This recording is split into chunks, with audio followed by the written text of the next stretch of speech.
It started with small things. Things I almost convinced myself were coincidences. Every morning I'd catch the same bus to work from the stop near my apartment.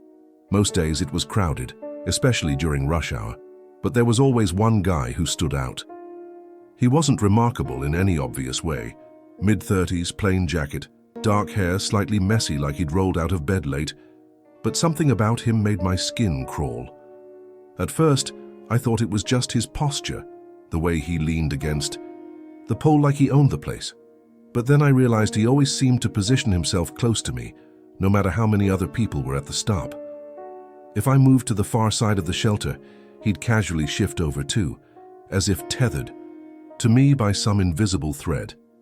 He never spoke or even looked directly at me, but I could feel his eyes tracking me whenever I glanced away.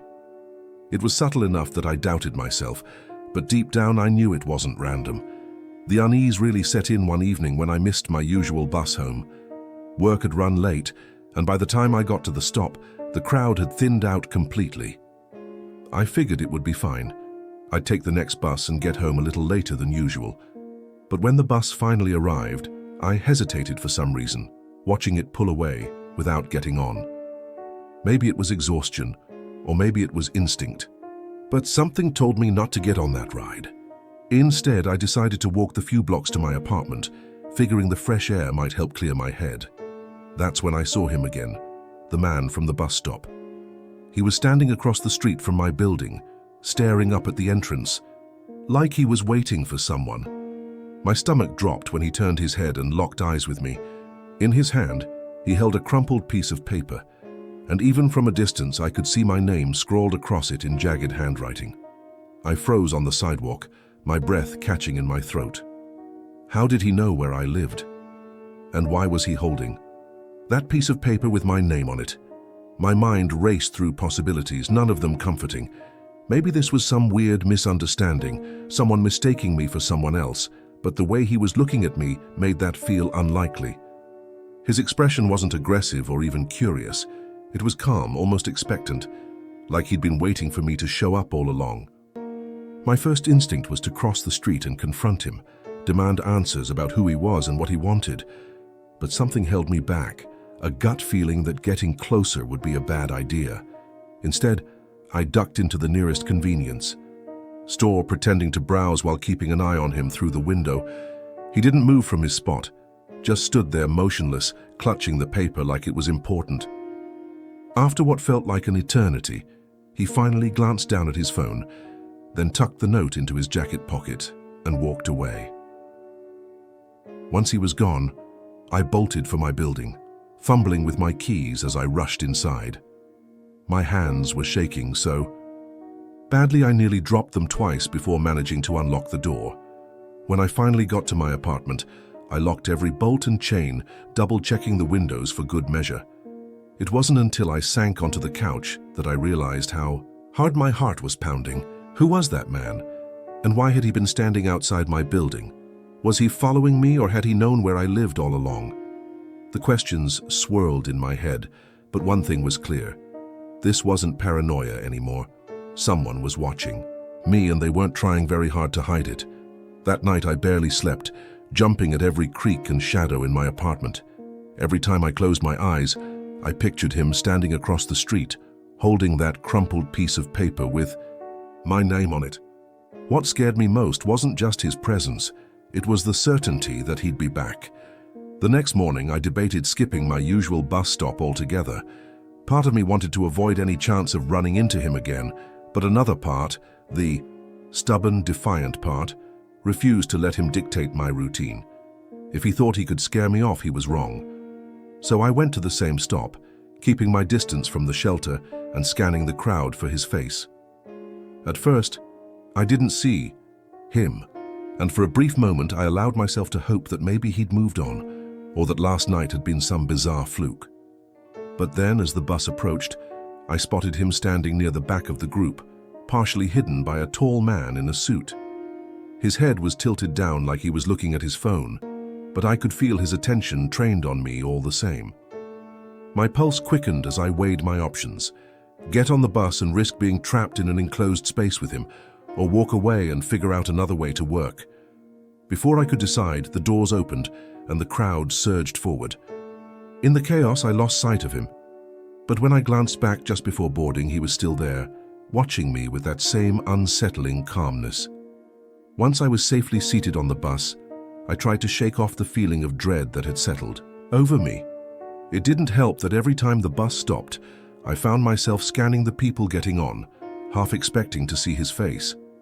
When I finally arrived at work, I immediately called a friend who worked in security, explaining everything, without mentioning names or specifics. He listened quietly before asking if I'd noticed anything unusual about the man's behavior besides his proximity to me. That's when it hit me, the crumpled paper. Why would someone carry around a note with my name on it unless they were trying to send a message? And if that was true, what did they want from me? My friend advised me to document everything. Whoever this guy was, patterns might emerge if I kept track of his movements. So throughout the day, I jotted down details about our encounters, trying to piece together a timeline. By the time I left work that evening, I felt marginally better, prepared even. But as I approached my usual bus stop, I realized too late that the man wasn't there. Instead, someone else was waiting, a woman holding a familiar crumpled piece of paper. The woman was younger than the man, with sharp features and a hoodie pulled low over her face. She stood near the edge of the bus stop, pretending to scroll through her phone, but I could tell she wasn't really looking at it. In her hand, she held what looked like the same crumpled paper I'd seen last night, the one with my name on it. My stomach churned as I slowed my pace, debating whether to turn around and find another route home.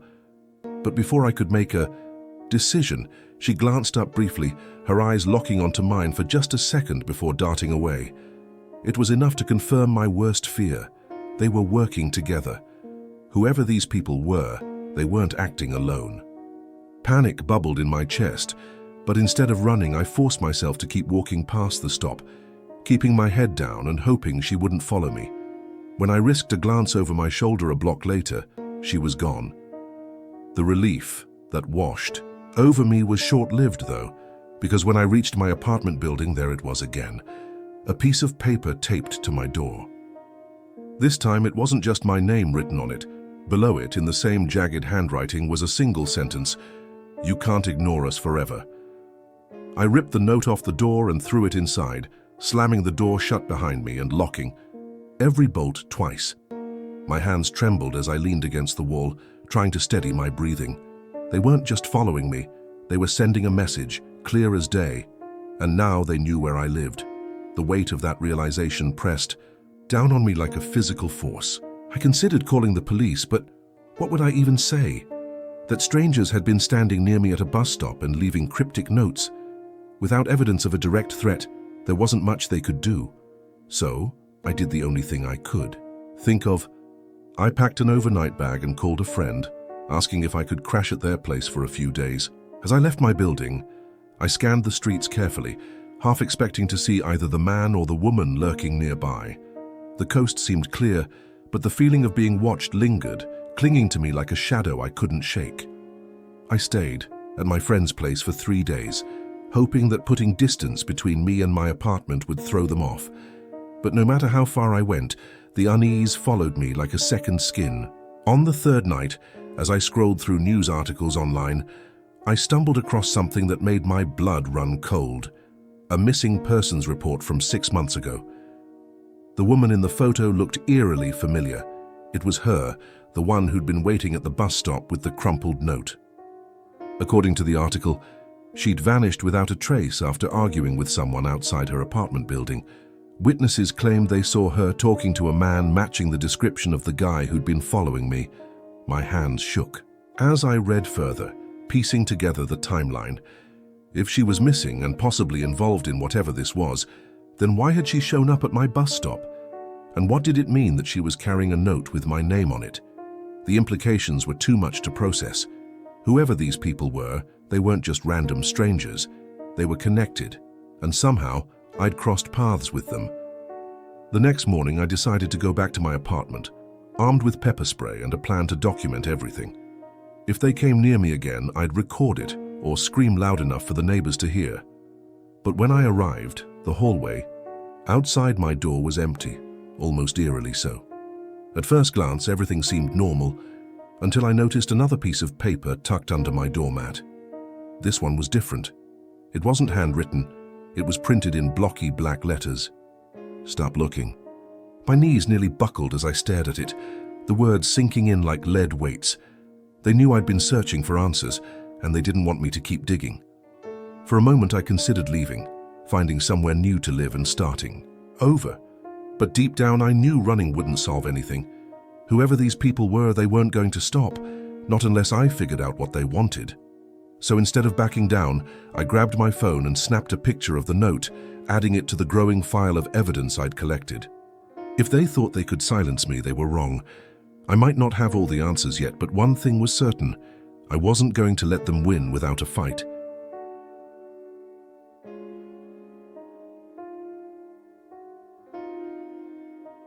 I was waiting for the late-night bus after pulling an all-nighter at the campus library when I first noticed him. He stood a few feet away from me under the flickering streetlight, his hands shoved deep into the pockets of his worn-out coat. At first glance, he didn't seem unusual, just another tired commuter trying to get home. But something about the way he kept glancing over his shoulder made my skin prickle. Then I realized he wasn't just looking around. He was muttering, to himself, low enough that I couldn't make out the words at first. When the wind shifted, though, fragments of his murmurs reached me. Watching, I can't let them, must keep an eye on things. His voice was strained, like he was fighting back panic. I wanted to ignore him. Late-night buses always attracted odd characters, but there was something desperate in his tone that pulled my attention. Every so often he'd stop pacing and stare intently at the empty road, as if expecting someone or something to appear. Before I could convince myself to move further down the bench, he suddenly turned toward me. His eyes locked onto mine, with startling intensity, and for a second I thought he might say something directly to me. Instead, he stepped closer, his movements jerky and urgent. "Don't take the next bus," he said sharply, his voice barely above a whisper. My stomach dropped. Before I could ask what he meant, he glanced past me, his expression shifting from urgency to outright fear. Without another word, he spun around and walked briskly into the shadows near the edge of the parking lot. I called out once, asking who he was talking about or why I shouldn't take the bus, but he didn't respond. By the time I gathered the courage to follow him, he was gone, like he'd vanished into thin air. The whole encounter left me shaken, but part of me tried to rationalize it. Maybe he was just some paranoid guy spouting nonsense.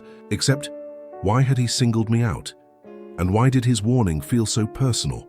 The bus arrived a few minutes later, but I couldn't bring myself to get on. Instead, I lingered at the stop, glancing nervously toward the shadows where the man had disappeared. My mind raced with questions. Was he trying to protect me from something? Or was this some elaborate prank designed to mess with my head? The longer I stood there, the more certain I became that taking the bus would be a mistake.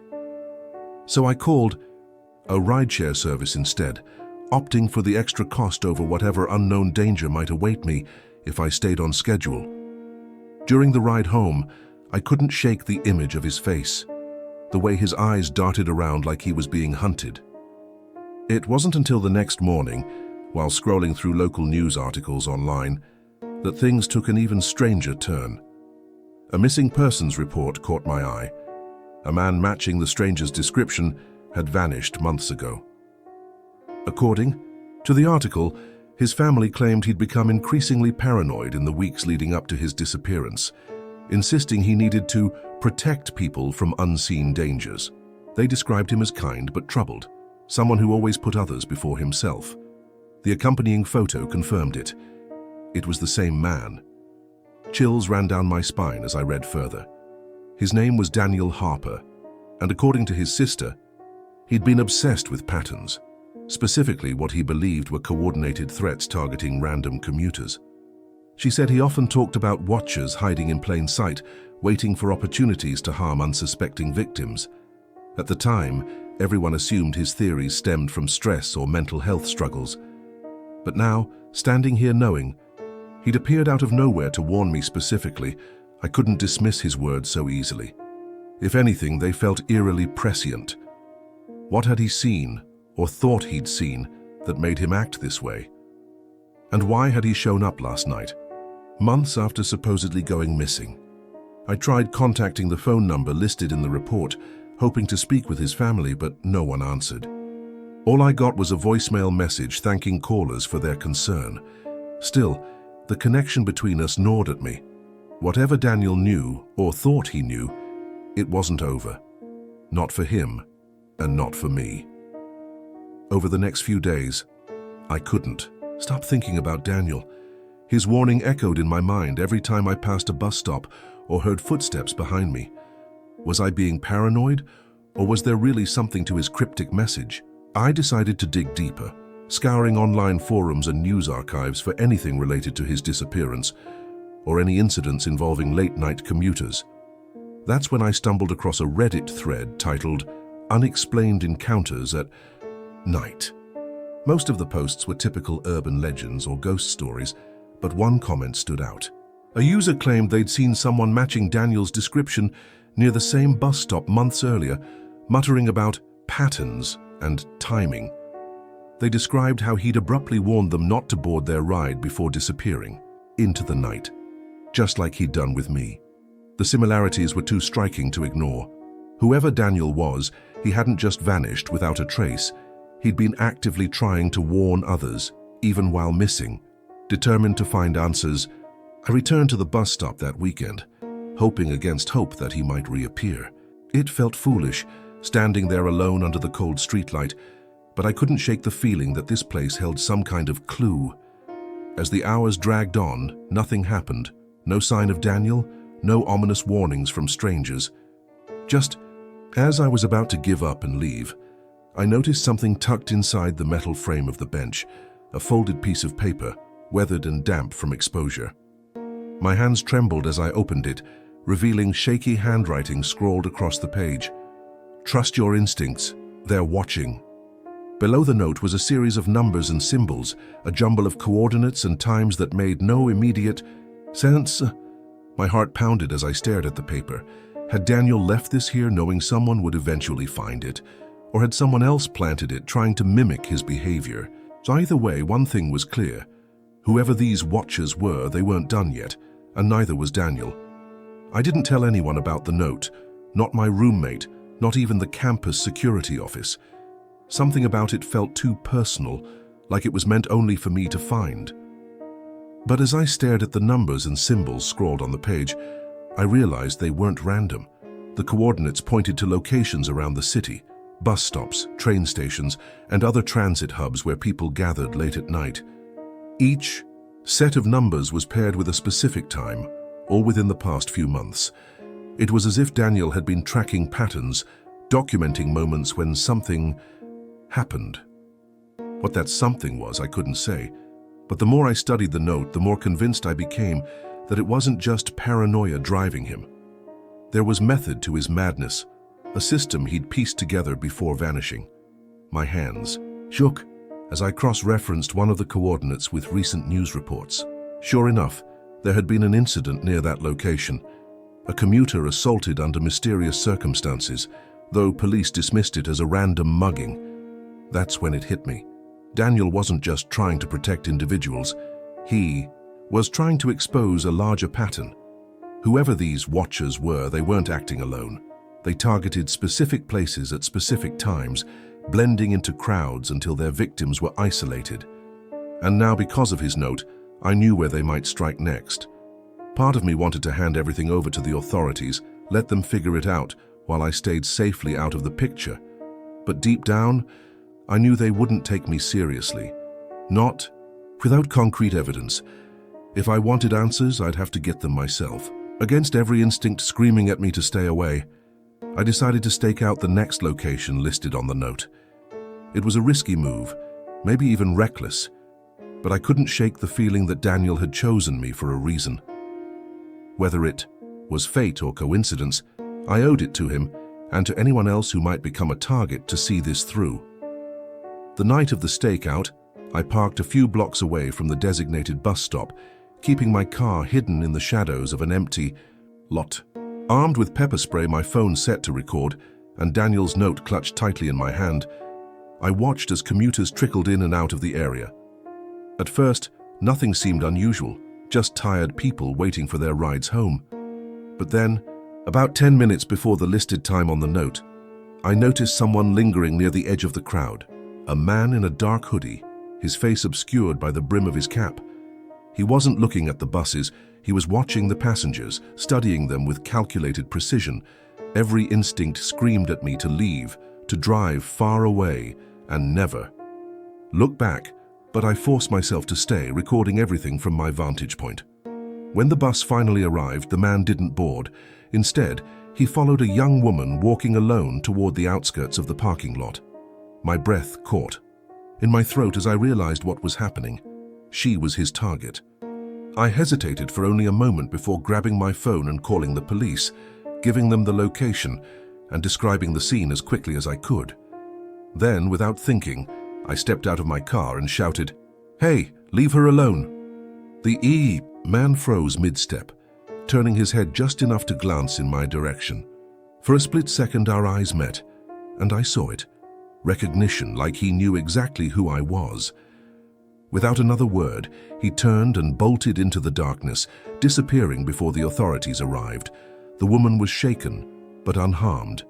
And though the police questioned us both, they ultimately had no leads to pursue. Later that night, as I sat alone in my apartment replaying the events in my head, I found another note slipped under my door. This one was short and written in the same shaky handwriting. "You listened. Stay safe." It wasn't signed, but I didn't need it to be. Somehow Daniel, or whoever was helping him, was still watching. And while I'd stopped one attack, I couldn't shake the feeling that the pattern wasn't over. Not yet.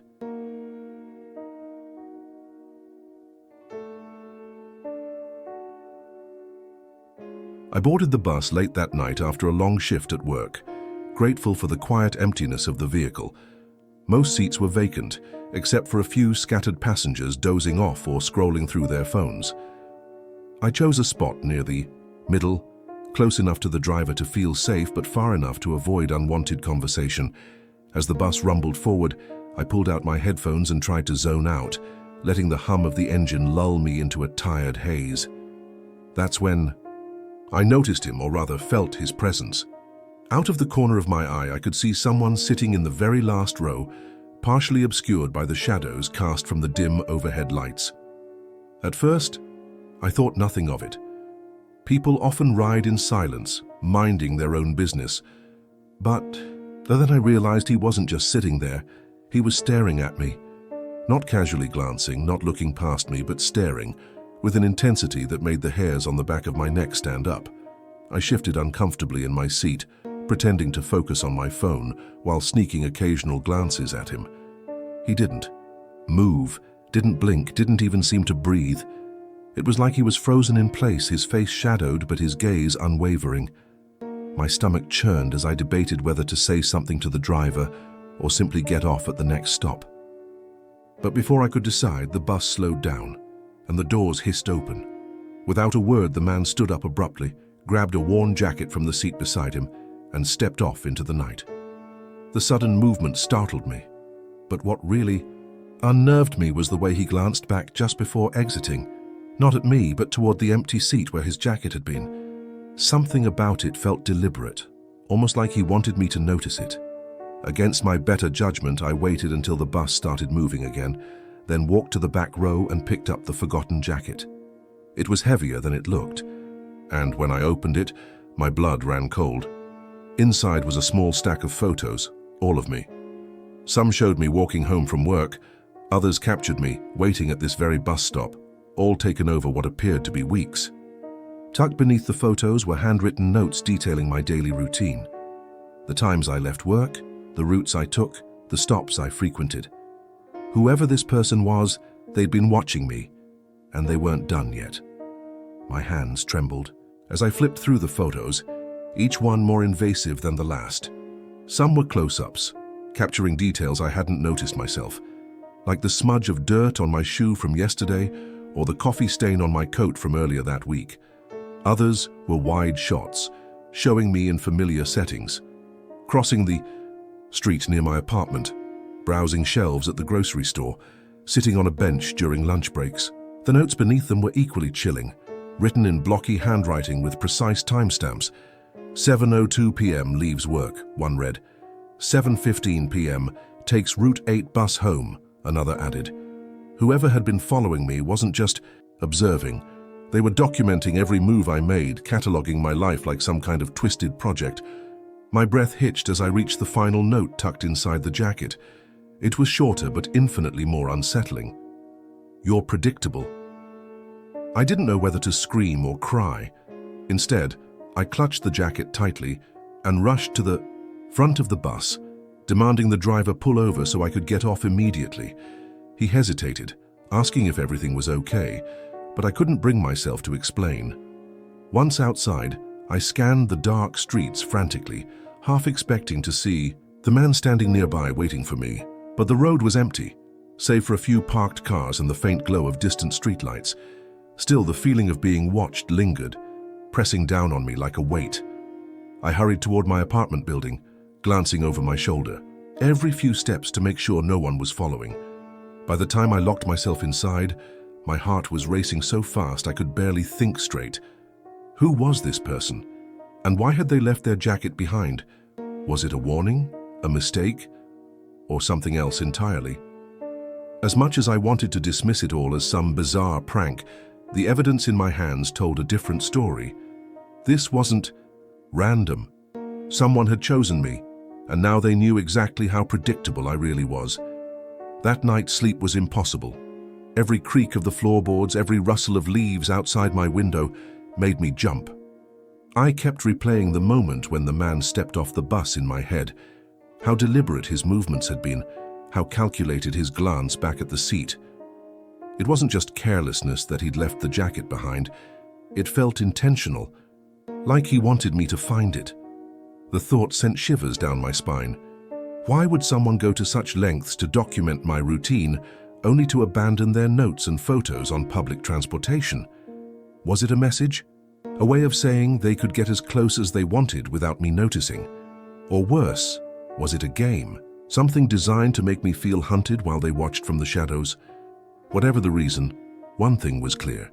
This person knew more about me than anyone should. The next morning, I called in sick to work, too shaken to face the outside world. Instead, I spent hours poring over the contents of the jacket, searching for any clue that might reveal who was behind this. There was no ID or phone inside, but tucked into a hidden inner pocket, I found something even more disturbing. A folded map of the city with certain areas circled in red ink. My apartment building, workplace, favorite coffee shop, all marked with meticulous precision. Some circles had dates written beside them, corresponding to times when I'd felt unusually uneasy, though I hadn't understood why at the time. Now looking at the map, I realized those feelings weren't paranoia. They were instincts screaming at me that I was being followed. Alongside the map was another note, smaller than the others and written on a torn scrap of paper. Patterns. Repeat. The words hit me like a punch to the gut. They weren't just watching, they were learning, predicting, waiting for the perfect moment to strike. And if I didn't break my own patterns soon, I'd be playing right into their hands. I couldn't stay in my apartment any longer. Every corner felt like a blind spot, every shadow a potential threat. I packed an overnight bag and headed to a friend's place across town, taking circuitous routes and doubling back frequently to ensure I wasn't being followed. The entire drive, my eyes darted between the rearview mirror and the side streets, searching for anything out of the ordinary, a car lingering too long, a pedestrian moving with purpose despite the early hour. Nothing seemed amiss, but the relief never came. By the time I reached my friend's apartment, my nerves were frayed, and my mind was racing with questions. Who could I trust with this? If I went to the police, would they take me seriously or dismiss it as paranoia? Without witnesses or concrete evidence beyond the photos and notes, I doubted anyone would believe me. Still, keeping this to myself wasn't an option anymore. So when my friend opened the door, I showed her everything: the jacket, the map, the cryptic messages, and watched as her face shifted from confusion to alarm. She urged me to report it immediately, But even as we called the non-emergency line, I knew how flimsy it sounded. Someone left a jacket on a bus with pictures of me. No threats, no direct harm, just surveillance that bordered on obsessive. The officer who took the report listened patiently, jotting down details but offering little reassurance. "We'll look into it," he said, his tone neutral, though his expression betrayed skepticism. As I left the station later that evening, I noticed a figure standing near the edge of the parking lot, partially concealed by a lamppost.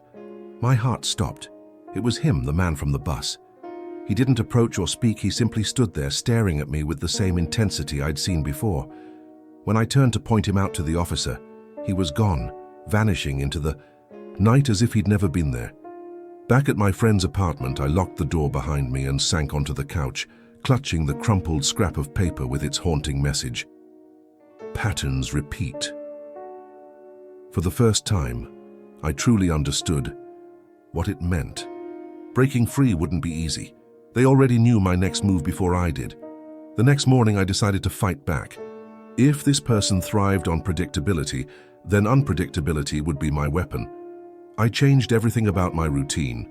New routes, new schedules, even switching buses entirely. For days, nothing happened. No shadowy figures at bus stops. No eerie notes slipped under doors. It was almost enough to convince me that maybe, just maybe, they'd moved on. But deep down, I knew better. This wasn't over. It was a lull before whatever came next. Then one evening, as I returned to my apartment for the first time since the incident, I found something waiting for me on my doorstep. A plain white envelope with no stamp or address. My hands shook as I opened it, revealing a single photograph. Inside, it was recent. One of me walking briskly down an unfamiliar street, clearly taken within the past week. On the back, written in the same blocky handwriting, were 3 words, "We're always watching." The message was clear. They hadn't been thrown off by my changes. If anything, they were adapting faster than I could. That night I made a decision. Staying silent had only emboldened them, and running hadn't worked either. I needed help, real help. I reached out to a private investigator recommended by my friend, sharing every detail of what had happened and handing over all the evidence I'd collected. To my relief, she didn't dismiss me. Instead, she listened intently, her expression growing darker with each revelation. "This isn't random," she said finally, studying the map and photos. "Whoever this is, they've put thought into this and resources." She promised to dig deeper, but warned me that unraveling their identity wouldn't be easy or safe. As she left, she handed me a small panic button device. "Just in case," she said firmly. That night, as I sat alone in my apartment, I stared at the photo again, tracing the edges where their presence lingered. Whoever they were, they thrived on control. But now, so did I. If they wanted a game of cat and mouse, I'd play. Only this time, I wouldn't be the prey.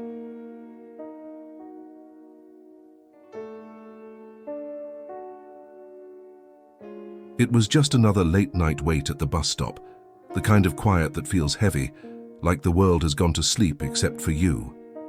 The streetlights buzzed faintly overhead, casting long shadows across the cracked pavement. I stood there, alone, shifting my weight from one foot to the other as I checked my phone for the 100th time. The bus was running late again, but that wasn't what made my skin crawl. Across the street, parked under the skeletal branches of an oak tree, was a car. Its engine idled softly, headlights off, blending into the darkness so well it almost looked abandoned. Except it wasn't. Through the tinted windshield, I could make out the silhouette of someone sitting in the driver's seat, unmoving. They weren't looking at their phone or adjusting the rearview mirror. They were watching me. It wasn't the first time I'd noticed the car either. For the past week, it had been there every night, always in the same spot, always with its lights off. At first, I told myself it was nothing. A coincidence, maybe someone waiting for a friend. But now, standing here alone, the unease was impossible to ignore. The longer I waited, the more aware I became of how isolated the bus stop felt.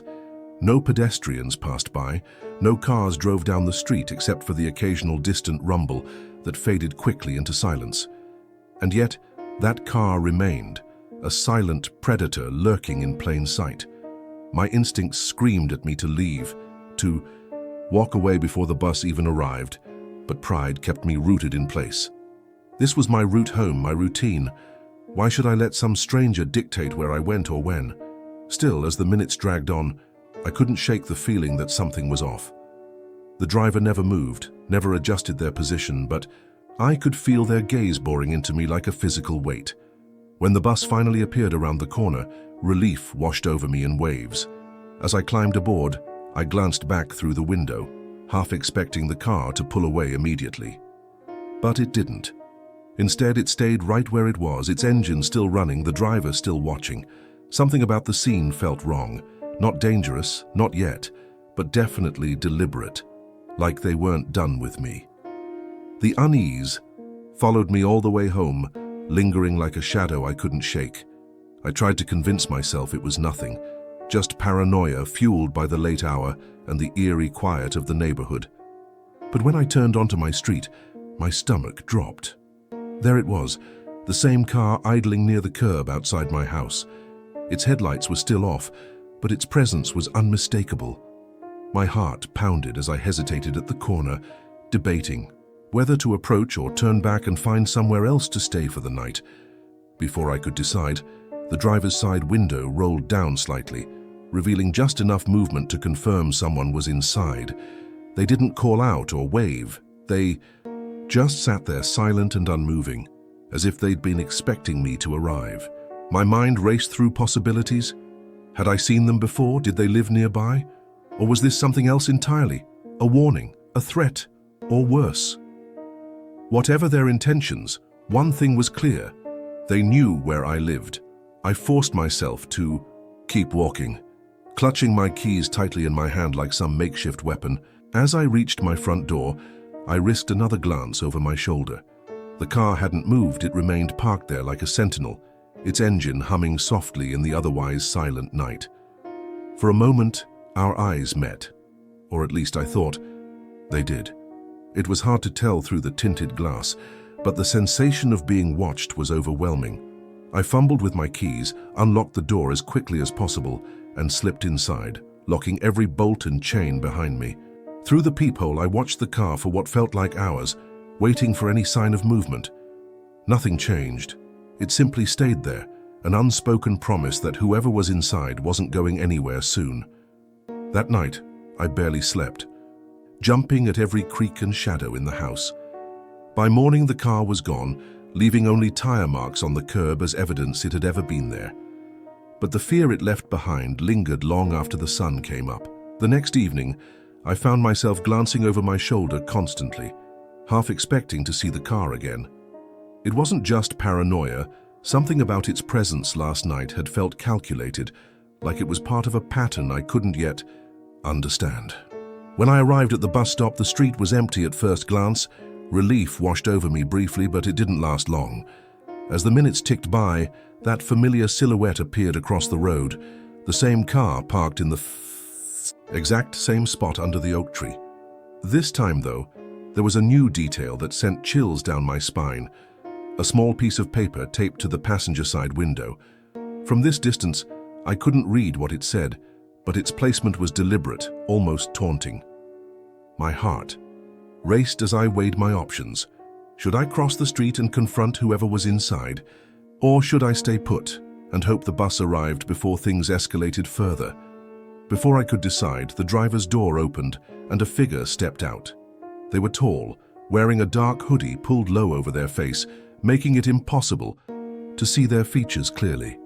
Without a word, they walked around to the passenger side, retrieved the note and returned to the car, leaving it running as they settled back into the driver's seat. I wanted to run, to get as far away from that bus stop as possible, but something rooted me to the spot. Was the note meant for me? If so, why hadn't they handed it over instead of retrieving it themselves? The questions swirled in my mind, each one more unsettling than the last. When the bus finally arrived, I practically leapt onto it, avoiding eye contact with the driver as I slid into a seat near the back. Through the window, I saw the car pull away slowly, merging into traffic without speeding or drawing attention to itself. Whoever was behind the wheel wasn't reckless, they were careful, methodical even. That realization hit me harder than anything else. This wasn't random, it was planned. And now, thanks to that brief interaction, I knew they weren't just watching, they were communicating. What scared me most wasn't what they'd done. It was the certainty that they'd be back. Next time, they might not stop at notes left on windows. That night, I couldn't bring myself to sleep.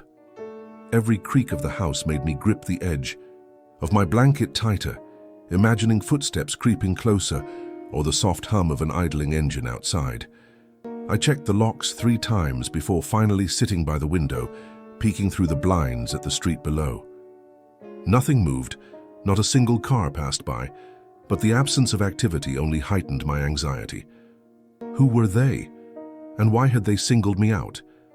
The lack of answers gnawed at me, twisting in my gut like a vice. By morning, exhaustion had dulled my senses, but it didn't stop me from scouring the neighborhood for clues.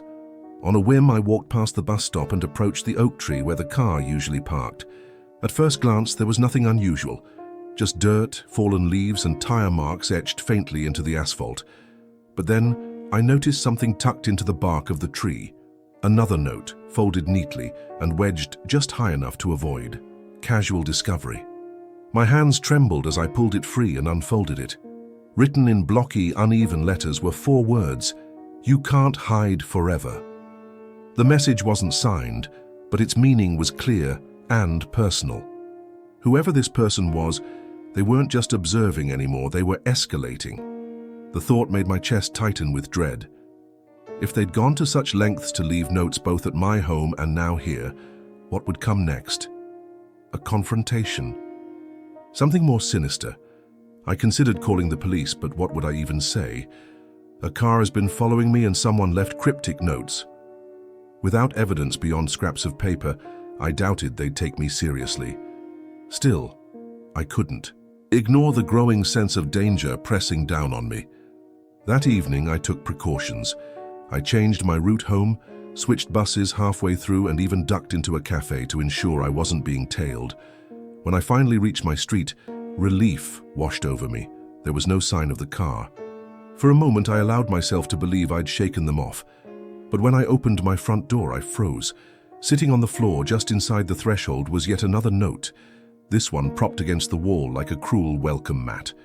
In the same jagged handwriting, it read, "We're always one step ahead." My breath caught in my throat as I stared at the note, the weight of its message sinking in deeper than ever before.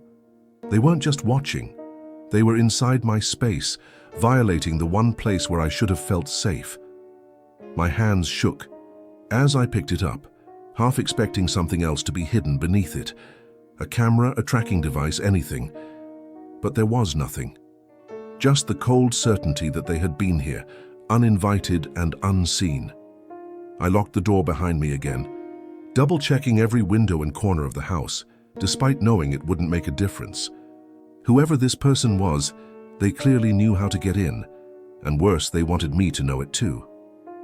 That night I barely slept, clutching my phone like a lifeline and jumping at every sound outside. By morning, I'd resolved to take action. I couldn't keep living like this, looking over my shoulder, questioning every shadow, dreading what might come next.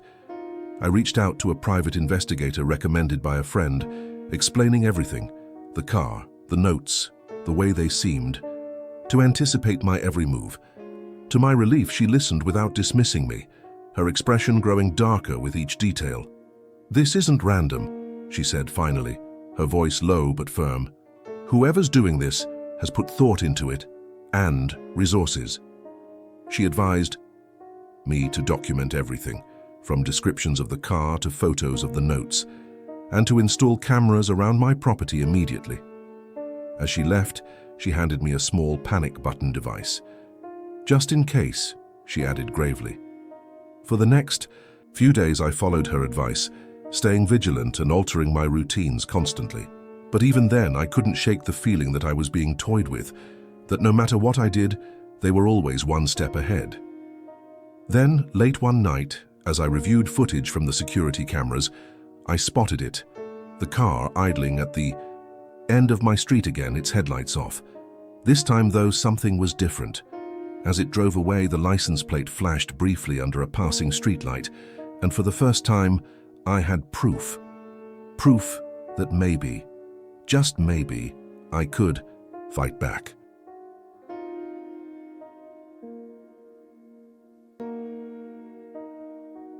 It was one of those chaotic afternoons at the bus stop near my school, the kind where everyone's rushing to get home before rush hour traffic gets worse. I was sitting on the edge of the bench, scrolling through my phone while half listening to the chatter around me. Most conversations were harmless enough, people talking about their day, complaining about work, or making plans for the weekend. But then I heard something that made my stomach drop.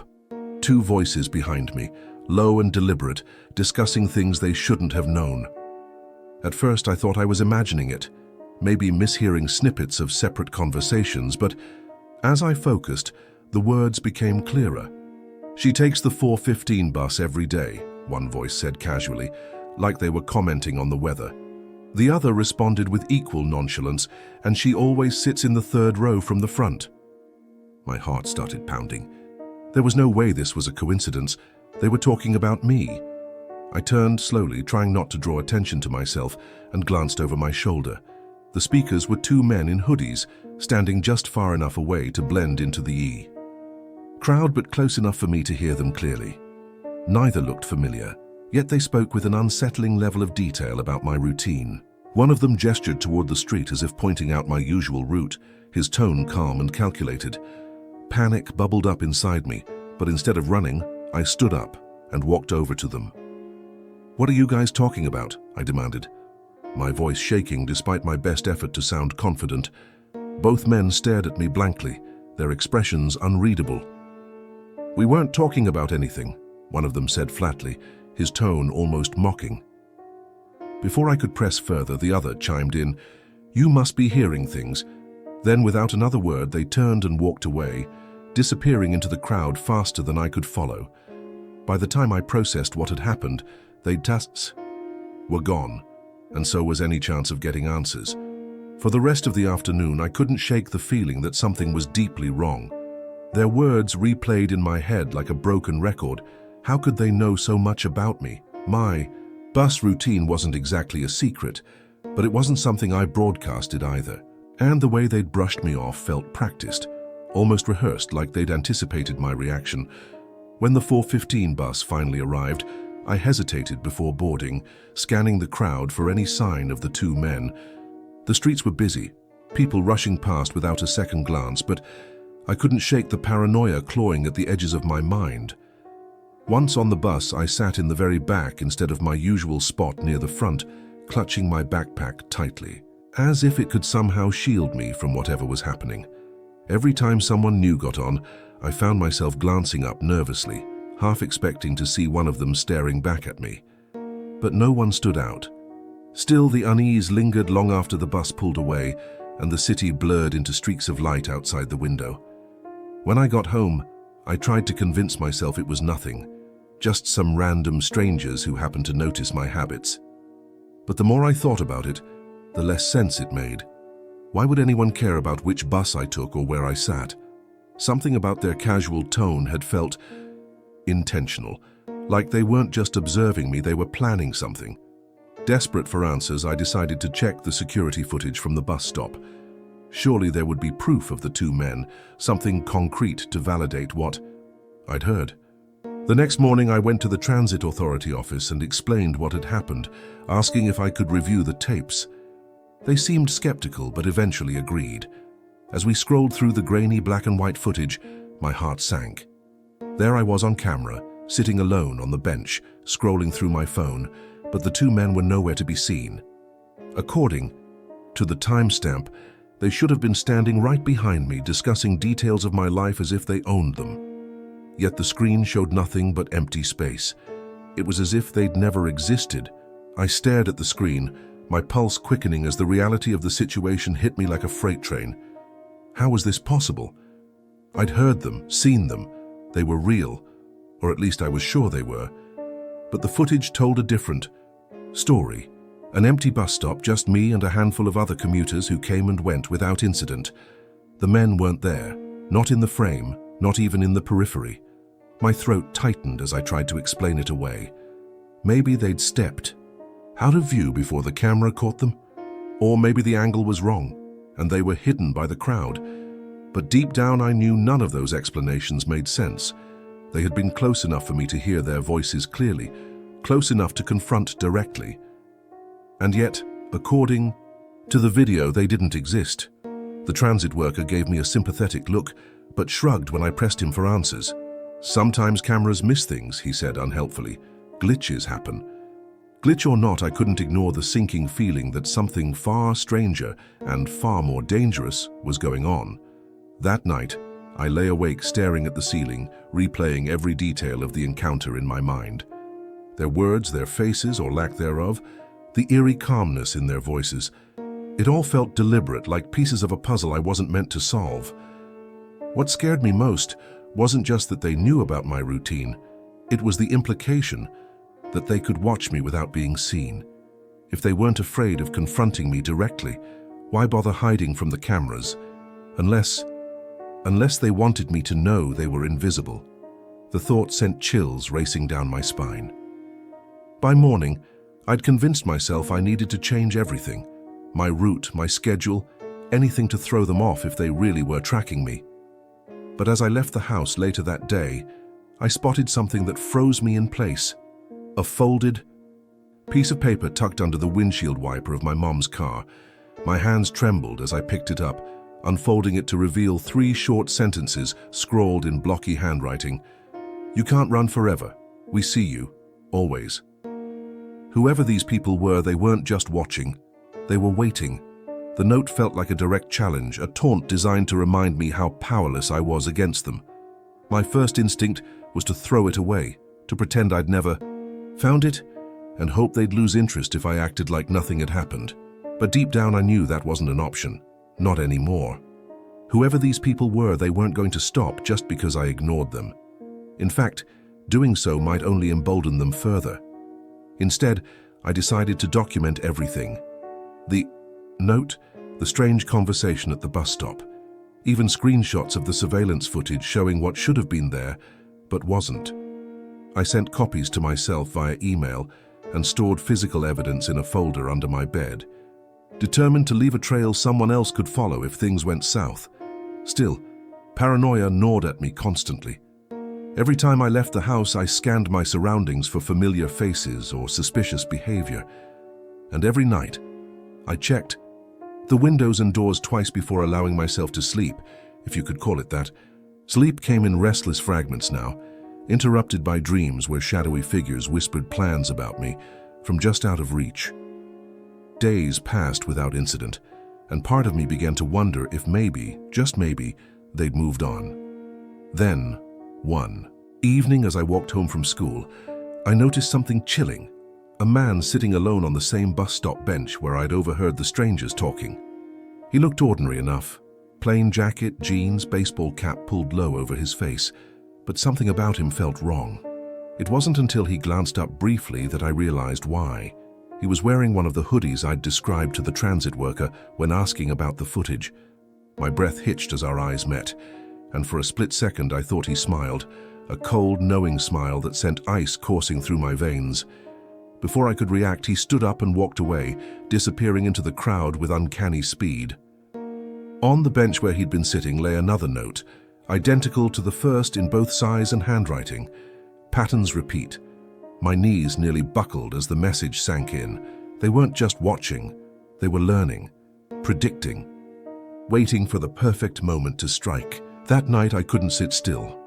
Every creak of the house made me jump, every shadow outside the window felt like a threat.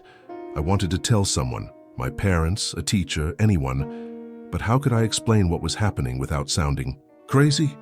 2 men were talking about me at a bus stop, but they don't show up on camera, or someone left notes implying they're always watching me. Even saying it in my head sounded insane. Still, I knew I couldn't keep this to myself any longer. The next morning, I reached out to an older cousin who worked in cybersecurity. She'd always been skeptical, but level-headed, the kind of person who might actually believe me, or at least humor me long enough to help. When I showed her the notes and recounted everything that had happened, her expression shifted from curiosity to concern. "This is serious," she said after a long pause. "Whoever these people are, they're not amateurs." She suggested setting up additional security measures around the house and advised me to carry pepper spray everywhere I went. But most importantly, she urged me to report everything to the police, even if they couldn't act immediately. Having a record could make all the difference later. The following week, I filed a report with the local authorities detailing every incident meticulously. They promised to look into it, though their tone suggested skepticism. Meanwhile, I did everything I could to break my routines, taking different routes home, skipping the bus altogether some days, even staying overnight at friends' houses to avoid being predictable. For a while, it seemed to work. The bus stop remained empty. No more notes appeared, and the hooded figures stayed away. Then one evening, as I scrolled through social media, I stumbled across something that made my blood run cold. A photo posted by someone I didn't know, tagged near my school. In the background, barely noticeable unless you were looking for it, stood a man in a hoodie. His face was turned away, but his stance, his very presence, was unmistakable. Below the photo was a caption that chilled me to my core. "Patterns. Repeat. Whoever these people were, they weren't done with me yet. And now, thanks to technology, they had new ways to remind me of their reach."